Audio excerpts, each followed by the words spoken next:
Hello everyone, my self टिम्पल। और आज का हमारा टॉपिक जो हम स्टार्ट कर रहे हैं वो 10th स्टैंडर्ड के अलजेब्रा का ही 5th चैप्टर है, जो कि है प्रोबेबिलिटी। वैसे प्रोबेबिलिटी होती क्या है यहाँ पे मैंने बताया। इसका मतलब होता है पॉसिबल एक्शंस या चांसेस किसी भी चीज़ों को, जैसे मैं कोई भी क्वेश्चन दिया हो, जो भी क्वेश्चन पूछा गया उसके कितने चांसेस है होने के, उसे कहते हैं प्रोबेबिलिटी। कितनी पॉसिबिलिटीज़ है उसके होने की। अब उसी को एक्सप्लेन करने के लिए यहाँ मैंने एक क्वेश्चन लिया है। क्वेश्चन क्या कह रहा है कि any days of a week is to be selected randomly. इसका मतलब होता है कि एक वीक में कितने डेज हो सकते हैं, उसके कितने चांसेस हैं। तो जैसे हम जानते हैं कि एक वीक में सिर्फ 7 डेज ही होते हैं, जो कि है Monday, Tuesday, Wednesday, Thursday, Friday, Saturday and Sunday. इससे ज़्यादा पॉसिबिलिटीज़ वीक के डेज़ की नहीं हो सकती। तो जो मेरा क्वेश्चन था उसकी पॉसिबिलिटीज़, उसके पॉसिबल एक्शंस मैंने यहाँ लिखते हैं। इसे ही कहते हैं प्रोबेबिलिटी या तो पॉसिबिलिटी। अब आगे हम बढ़ते हैं। मैंने क्वेश्चन यहाँ पे किया है, बट उससे पहले आपको मैं एक पूरा कॉन्सेप्ट बताना चाहूँगी, एक्सप्लेन करने। ये एक कॉन्सेप्ट है, जैसे कि इसके बेस पर कितने भी क्वेश्चंस कर सकते हैं।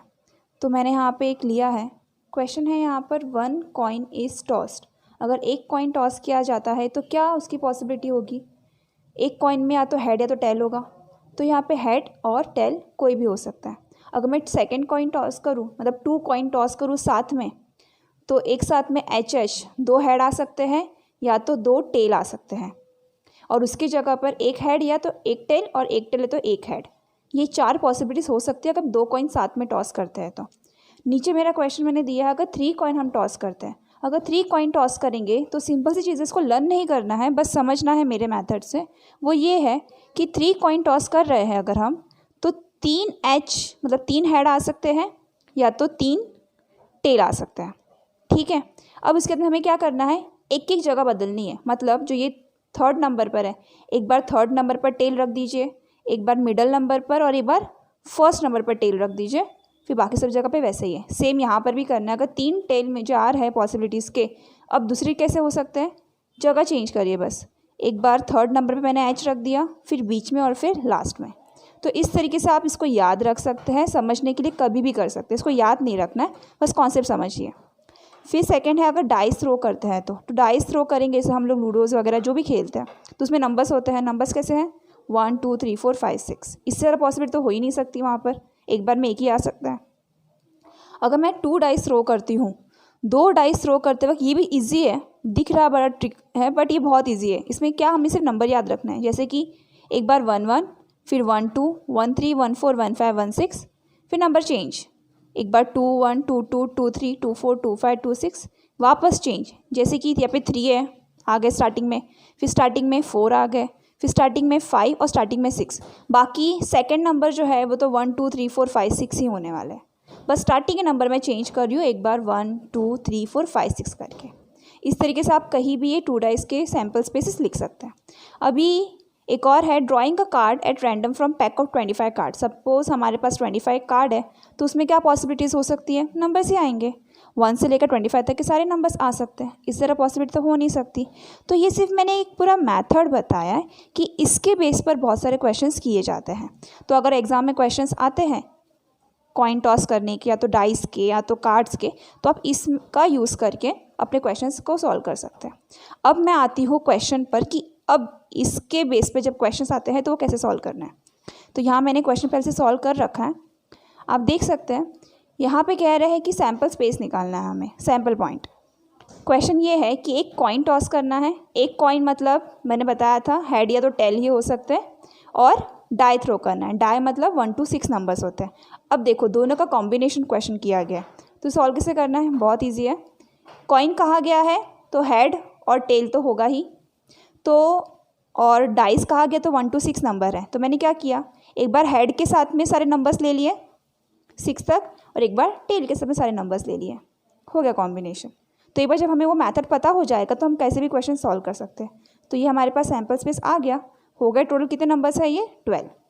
तो हमें बस इतना ही निकालना था। एक और क्वेश्चन मैं यहाँ पे बता रही हूँ, 2 digits are formed using digit 2 3 and 5 without repeating. ये बहुत इंपॉर्टेंट है, यहाँ पे हमको रिपीट नहीं करना है कोई भी नंबर।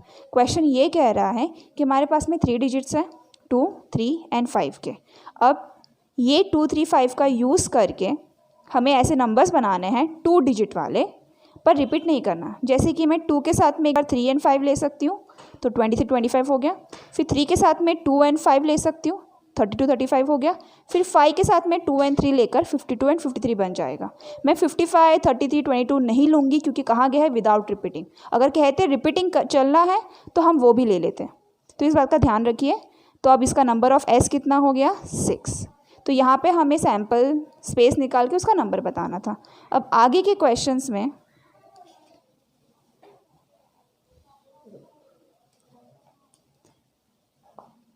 आप यहाँ पर ज़रा देखिए, मैंने एक ट्रिक रखी है। सिर्फ ये ट्रिक इस चीज़ की है कि जब क्वेश्चंस आते हैं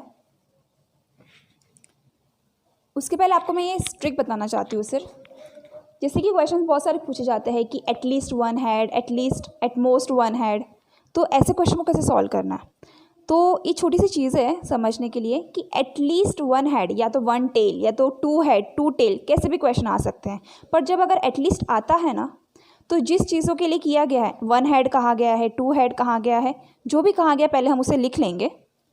एटलीस्ट है तो उसका अपोजिट मतलब मोर देन भी चलेगा, और अगर एटमोस्ट पूछा गया है तो उसका अपोजिट जैसे कि लेस देन भी चलेगा। अगर एटलीस्ट 1 हेड कहा तो पहले 1 हेड तो लिख लेंगे, बट अगर मोर देन हेड रहा मतलब एक से ज़्यादा हेड रहा तो भी हम चलेगा। और एटमोस्ट 1 हेड कहा गया तो 1 हेड तो लिख ही देंगे, पर एटमोस्ट कहा गया तो उसका अपोजिट कम, 1 हेड से कम भी नंबर्स यहाँ पे चलेंगे।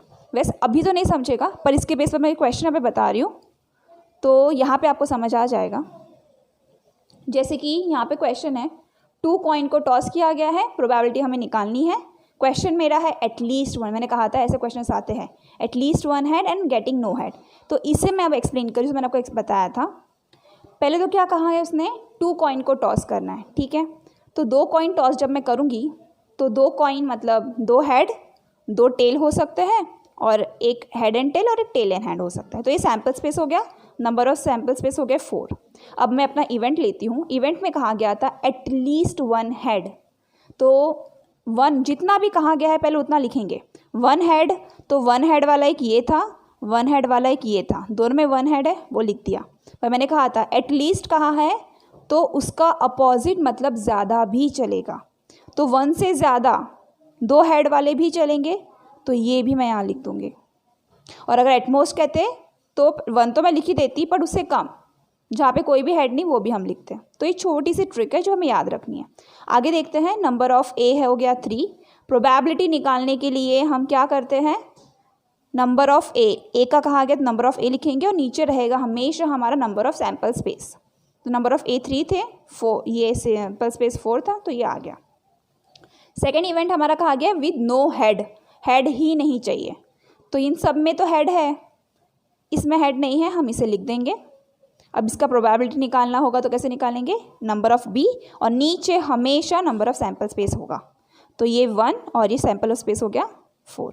तो इसी तरह से क्वेश्चंस हमको पूछे जाते हैं जहाँ पे हमें कहता है कि सैम्पल स्पेस भी निकालना है, फिर उसका नंबर ऑफ़ सैम्पल स्पेस भी लिखना होता है, और इवेंट कहते हैं नंबर्स भी लिखने होते हैं, और फिर कहते हैं प्रोबेबिलिटी निकालना। तो इस एक क्वेश्चन में मैंने सारी चीज़ों को सॉल्व कर लिया है जो ब्रेक करके अलग अलग तरीके से पूछे जाते हैं। तो आज के लिए हमारा ये वीडियो यही ख़त्म होता है। आई होप कि आपको ये वीडियो पसंद आया हो, और जब पसंद आए तो प्लीज़ सब्सक्राइब ज़रूर करें। Thank you.